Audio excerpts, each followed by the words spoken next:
the Burmese military kind of ramped up everything with the Rohingya, and it's really I feel like that meets all the qualifications, which there are some of a genocide in terms of they're being made to be stateless. See, the thing is, Burmese people always said, well, they're not Burmese. They're from Bangladesh. They're Bengali, they would call them. And then Bangladesh would say, well, no, like they haven't lived here for, centuries or whatever. They're Burmese. And so neither one to claim them. It's just most of the civil wars on the borders and the issue with the Rohingya, like a lot of that has to do with, like colonialism, like the colonization of India and Burma. And the fact that like some arbitrary border lines were drawn and things like that. And the Burmese never considered themselves one cohesive people to begin with. And just to clear it up, the Rohingyas lived in Myanmar, they live near Bangladesh. Border.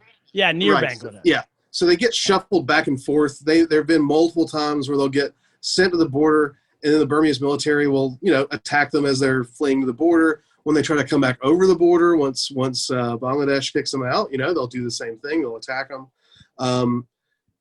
Meanwhile, killing hundreds, thousands of them, right? Yeah, and many of them flee to these boats that take them out in the ocean. They say, we're going to take you to Malaysia, because Malaysia and Indonesia, predominantly Muslim countries, take in a lot of these Rohingya people, and they actually have programs to kind of settle some of them as refugees. But a lot of the boats would basically turn them into slave labor, and they would say, well, you can't swim, can you? Guess what? You're a fisherman now. Oh my and or they would sometimes like take them out, ransom them, or just throw them over the boat, just kill them. So one of the things that Aung San Suu Kyi, there's a number of things she promised. Some of the main things, just to keep it kind of simple, some of the main things were to end civil war, plural civil wars going on in the country, because there's a number of armed ethnic groups, almost all at the borderlands of the country. So there's fighting that goes on, especially around the Thai border, Golden Triangle area. But then really a lot of the border areas, she was going to end that, okay, and she was going to end the military's guaranteed seats in the Burmese parliament. And they're guaranteed 25% of the parliament, right? Right. Correct? They're guaranteed 25% of parliament, which is enough so that the specific number is enough that like whatever you're going to get through, you have to have some military support for. Right, because you need 3/4 of, I think, votes to get. It's something like that. Like it's something like you need just over one more than 3/4. So you need one military person, yeah. Yeah, and guess who's going to vote in a solid block every single time?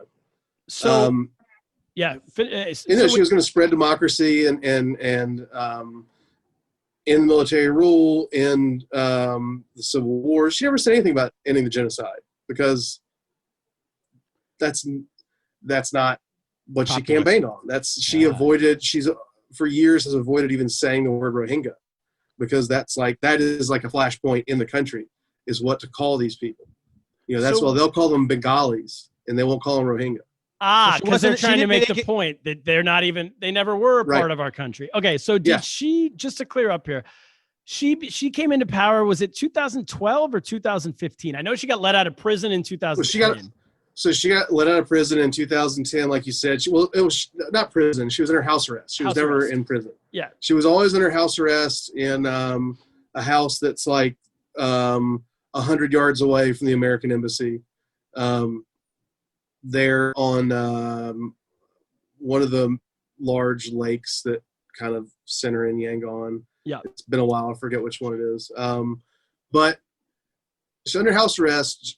She got out, and she would give speeches from inside the house. She would stand up over the gate and talk to some of her supporters when she was able to do that. A lot of this has been kind of partially fictionalized. There's a pretty good movie starring Michelle Yeoh called The Lady. It's about that. Yeah. That's how I told my parents to watch that when I moved there, because they didn't know anything about it. And they were like, oh, it seems like you live in a really scary place. I was like, it's not that bad. Like, and my grandma knew less than Michael did about she was less educated than Kaplan about the country. Who knows about this country? This is not. I know about Sharansky and those prisoners. I don't know about.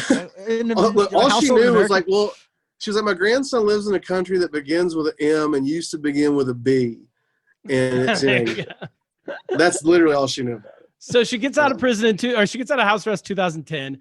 And why did the military even let an election happen? Because the military had been ruling the country for 30 years. Right. Well, I think that they did it to, and I there is probably like a real answer that I don't know for sure. Yeah, sure. I seem to remember it was kind of for appearances, and they're like, yeah, we can, whatever. Like, we're gonna rig this thing anyway. Okay. Or we're just gonna let it happen. And I think part of it was a lot of the shit they do is for aid money. It's like, okay, like if we hold elections, then some of these countries will stop boycotting our stuff. We'll stop, freezing our accounts, all this kind of stuff. Like, look, we're transitioning to democracy. But as soon as she was elected in a landslide, they're like, oh yeah, no, that didn't count. But all of a sudden, she now has power. And is it 2012? Those voting machines were made by Dominion, actually. I don't know if anybody Oh my God! Here we go. We'll get to Georgia at the end of this episode. Let's. So wait, was that 2000? That was like 2012 when she. It was like 2010, 11. They had an election right before that, right? They had one in 2010, and they had another one in 2012, or. And the idea, I do remember when I was there, because I've done your show there a couple times, and I remember talking to somebody, I think it was a Burmese guy maybe, saying that he was like, well, when the military leaves power, all the same people were still in power. They just took off their military uniforms. They took off their uniforms, yeah. And they put on business suits. Yeah. But ultimately, it's the same thing. So but they still had a gun in the... So then once she gets power, does she really have power, or is she a figurehead, but she's made some deal with the government, the military? Let me be a president or whatever they call me, but you guys can still run the show. Well, so after she got elected, they did not honor that. They made constitutional changes that one of the things barred someone from being president if they have... Children, if they're married to a foreigner, or if their children are partially foreign, something like that. Then you can. So she has a British husband who died of cancer while she was under house arrest, and she has, two British Burmese children, one of whom I think lives in Oregon, and so like they basically they might as well just add to the Constitution, Aung San Suu Kyi cannot be president. Yes.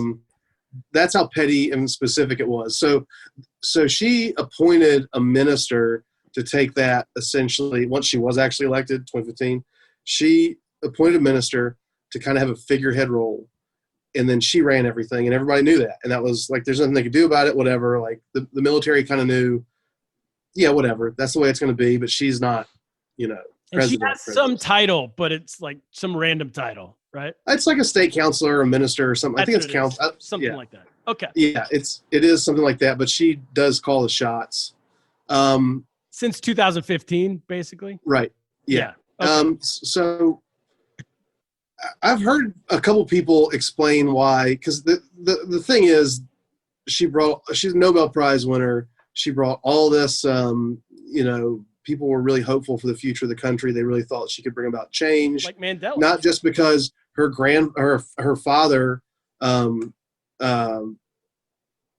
actually her father was the first leader of an independent Burma in 1948, before he was assassinated in the Secretariat building downtown. Aung San. And that just because of her unique story, her connection to the outside world, and the people that loved her within the country, she was a person to bring them back to the world stage, to bring them out of, this decades-long military junta where they were basically like North Korea with palm trees, kind of. And the problem with that, I feel like, is that I've seen it described that she was maybe never the person who was ever going to stand up for the Rohingya. That was a prejudice that she had, just like everybody else. They projected, you think, what they wanted to believe? Because exactly. Was she ever asked about how she felt about the Rohingya, and she you know what? She never gave a good answer about it, ever. Yeah. Like, the thing is, she's been a real coward about all of this and has always dodged it, to the point where people really started to believe, like, well, how could she be like this? That's like, well, she wanted free elections, right?